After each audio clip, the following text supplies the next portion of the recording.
Bonjour à tous, bienvenue sur Mourija Media. Aujourd'hui, j'ai le plaisir d'être avec Molly, cette sœur que Christ m'a donnée, et j'ai le plaisir de pouvoir partager son témoignage avec elle pour vous aujourd'hui. Salut Molly, ça va? Bonjour Raphaël, ça va très bien toi? Je te laisse te présenter, du coup, ton âge si tu veux le donner, là où tu es né, puis nous fixer le début de ton histoire et ton parcours. Bien sûr. Alors je m'appelle Molly, je suis née à Kinshasa, donc j'ai 47 ans. Je suis maman d'un petit garçon qui s'appelle Lévi. Et j'ai grandi une première partie de ma vie jusqu'à l'âge de 10 ans à Kinshasa et ensuite je me suis envolée pour l'Europe. Ok. Tu t'es envolée seule ou tu étais avec des membres de ta famille?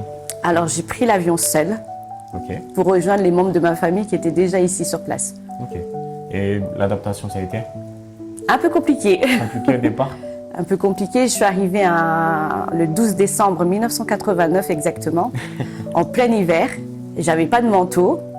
Et j'étais frappée parce que il neigeait, il faisait très froid et quand je parlais, il y avait de la fumée qui sortait de ma bouche. Alors je me demandais qu'est-ce que c'était.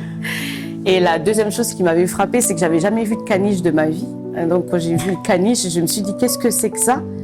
Et en fait, c'était un chien, tout simplement. En arrivant tout de suite? À l'aéroport. C'est le premier truc que tu avais.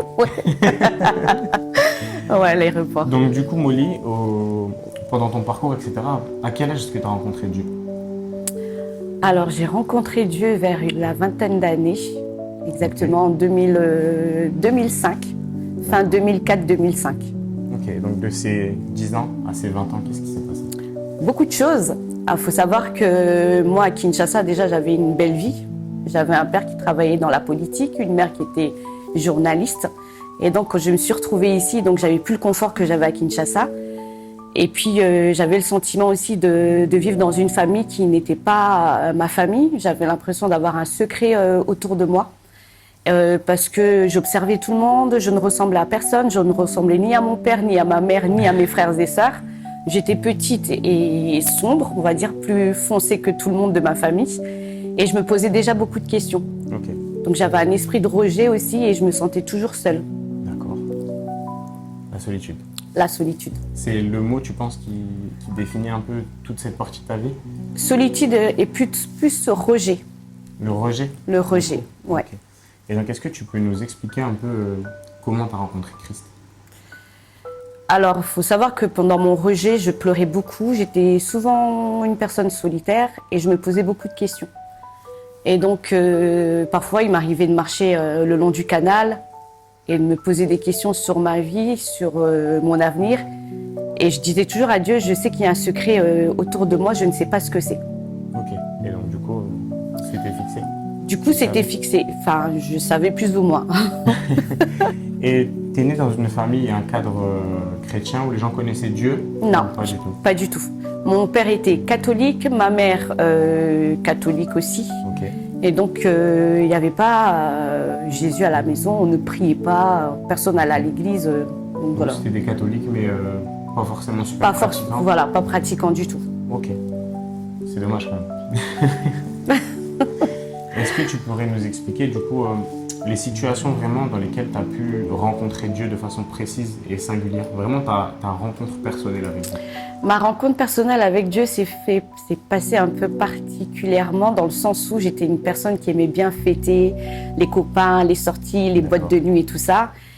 Et puis j'avais une tante qui croyait déjà en Jésus et qui me voyait toujours, elle me disait viens à l'église dimanche, viens à l'église dimanche. Et puis je lui disais non, l'église c'est pas pour moi, Dieu c'est pas pour moi, Dieu il aime tout le monde sauf moi. Donc je vois pas pourquoi je vais aller à l'église. Et donc je voulais pas du tout aller le dimanche à l'église avec elle, mais elle insistait tellement qu'un jour elle m'a dit viens à l'église. Et je lui ai dit écoute, je t'accompagne dimanche à l'église, mais après tu me parles plus jamais de ton Jésus et je n'irai plus jamais. Donc voilà comment ça s'est passé la première fois que j'étais à l'église. Ok, et donc du coup quand tu rentres à l'église, qu'est-ce qui se passe? Quand je rentre à l'église, je vois le pasteur qui prêche. Mais en fait, quand il prêche, j'ai l'impression qu'il me parle à moi directement. Parce que dans sa prédication, on dirait qu'il est en train de détailler ma vie, mon vécu, mon parcours. Et donc je suis sidérée, je reste choquée. Qu'est-ce que tu t'es dit? Ma tante, elle lui a tout dit ou... Je me suis dit, ma tante, elle lui a raconté ma vie en fait. Et puis, ce qui m'a frappée ce jour-là, c'est que je n'avais jamais lu la Bible. Et ce pasteur-là a dit, fermez les yeux et Dieu va vous parler. Et donc, j'ai fermé les yeux sans avoir de conviction qu'il allait vraiment me parler. Et là, j'ai senti un vent dans mes oreilles et puis j'ai entendu cette phrase « Même si ton père et ta mère t'abandonnent, moi, je ne t'abandonnerai jamais. » Et donc, j'étais frappée par cette parole-là et j'ai commencé à pleurer. Les larmes, ils ont commencé à couler tout seuls. Et je me suis dit « Waouh, comment est-ce qu'il sait que j'ai été abandonnée par mon père, par ma mère ?» T'as été frappée J'ai été frappée par l'amour surtout de Dieu. Par l'amour et cette phrase en fait de Dieu. Et puis ça s'est pas terminé là. À la fin du culte, le pasteur a dit il y a des hommes et s'il y a des personnes qui veulent se faire baptiser, venez devant s'ils veulent accepter Jésus. Et donc il y a plein d'hommes qui ont couru devant pour accepter Jésus dans leur cœur. Et moi je ne voulais vraiment pas y aller parce que je ne voulais pas de Jésus. Et ce qui s'est passé, le pasteur a dit je ne clôture pas ce service tant que cette personne n'est pas arrivée devant. Il manque une personne et elle le sait que c'est elle parce qu'il y a un combat dans son cœur. Elle est en train de lutter avec Dieu et tant qu'elle n'est pas devant, je ne clôture pas le service. Et je ne sais pas ce qui s'est passé, mes jambes elles se sont levées toutes seules et je me suis retrouvée devant. Et quand je suis arrivée devant, j'ai pleuré parce que je ne voulais pas aller devant. Je ne voulais pas donner ma vie à Jésus parce que je savais que si je donnais ma vie à Jésus, il y allait avoir un changement radical. Et finalement, j'ai fini par faire la prière du salut. J'ai accepté Jésus dans mon cœur et comme mon Seigneur et Sauveur. Mais en rentrant chez moi, j'ai dit ça va pas se terminer comme ça. Et j'avais besoin de savoir si Jésus était réel, s'il était vraiment vivant.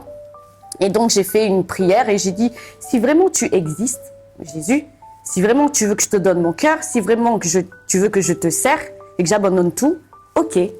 Alors révèle-moi qui je suis. Révèle-moi mon identité, qui je suis, qui sont mes parents, d'où je viens. Et donc ça s'est passé comme ça. Ok. Et donc après, tout de suite, tu as des réponses. Ça a pris du temps, le processus.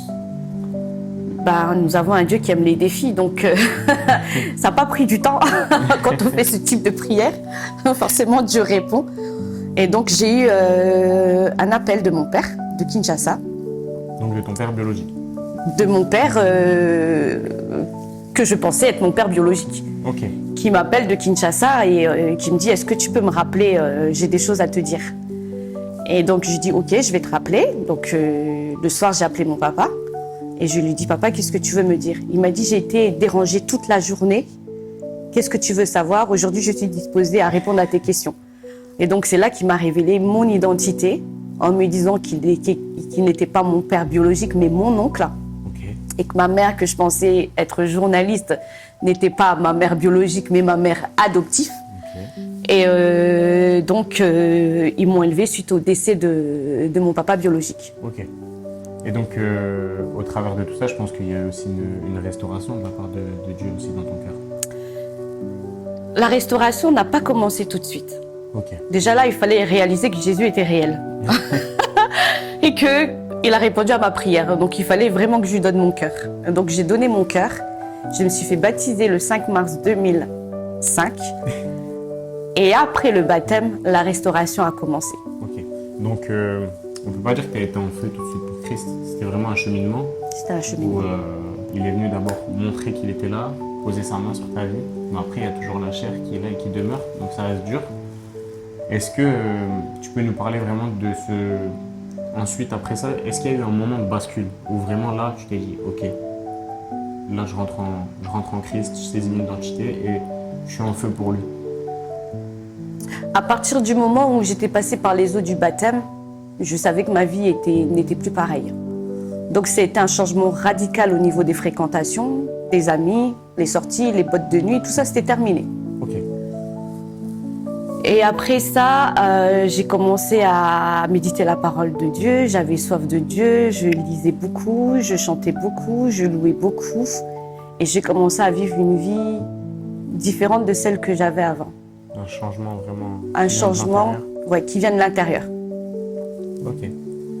Est-ce qu'il y a des clés dans ce changement, dans cette saison, des choses vraiment qui ont fait la différence quand tu as échangé, travaillé avec Dieu au moment où tu bâtissais cette relation avec Dieu? Déjà, j'ai découvert que dans la parole de Dieu, dans les psaumes, j'ai retrouvé ce verset qui m'avait impacté la première fois que je l'ai rencontré. Il me semble que c'est le psaume 27 qui dit si ton père t'abandonne, ta mère t'abandonne, moi je ne t'abandonnerai jamais. Donc c'était vraiment la parole de Dieu. J'ai su que c'était Dieu qui m'avait parlé à ce moment-là.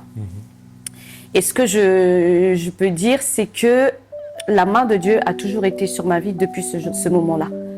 Je pense qu'il était déjà là avant que je lui donne ma vie, mais il était un peu plus précis au moment où j'ai commencé à avoir cette relation personnelle avec lui. J'ai commencé à prier, où j'ai vraiment vu, il y a eu un changement radical dans ma vie, ma façon d'être. Je voulais plus pécher, je voulais plus fréquenter des garçons, je voulais plus les discothèques, je voulais plus ça. Et Dieu a commencé à travailler en moi, intérieurement. Donc, à partir du moment où tu as dit « oui, je te suis », où tu as accepté de lui laisser le contrôle, en fait, tout simplement, et de ne plus marcher par la chair, mais par ce que lui dirait, c'est là où vraiment tu as senti que sa main était posée et qu'il répondait à tes prières de façon constante, qu'il t'apportait ce dont tu avais besoin de façon constante.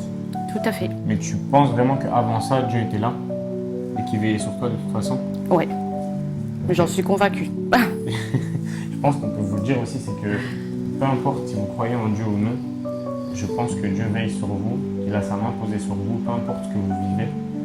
À l'instant où vous allez peut-être passer le cap de chercher Dieu, d'accepter de lui confier les clés de votre vie, il domine sur toutes circonstances, il a le pouvoir d'agir pour vous en votre faveur.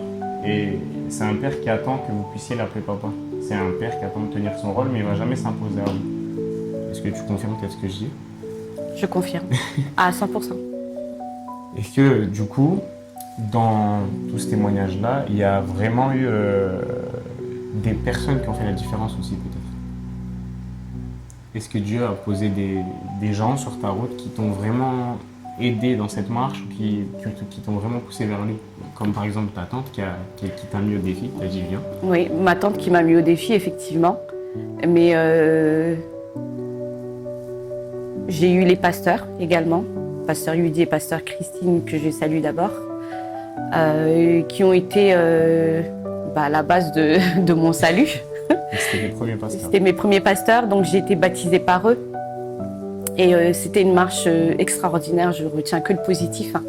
Et donc ils m'ont toujours dit, de toute façon, il faut savoir qu'ici tu es avec nous pour un temps, mais le Seigneur va t'appeler à servir dans un autre endroit. Et donc j'étais là pour apprendre justement les premières marches du chrétien. Et après, une fois que j'étais prête, le Seigneur m'a appelée dans une autre église où je suis aujourd'hui avec pasteur Sylvain et pasteur Sandrine Biville, que je salue également, et le pasteur Ida et pasteur Thierry, que je salue également. Voilà. Bon en tout cas, merci d'avoir suivi cette vidéo avec nous. Vraiment, je bénis Dieu pour la vie de Molly, parce que c'est vraiment une personne bénissante pour les gens autour d'elle. C'est vraiment quelqu'un d'important pour notre église, parce qu'elle est dans une église aussi.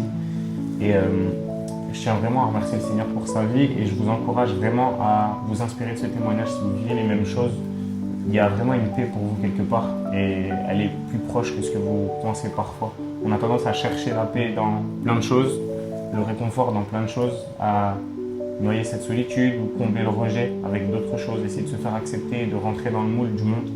Alors que il y a un Dieu qui vous a créé, il y a un Dieu qui a les clés pour demain, et il y a un Dieu qui vous connaît et qui aime tout ce que vous êtes, qui peut-être déteste votre péché et la situation dans laquelle vous êtes aujourd'hui, mais qui aime votre personne et qui regarde votre cœur. Merci, à la prochaine fois. Au revoir.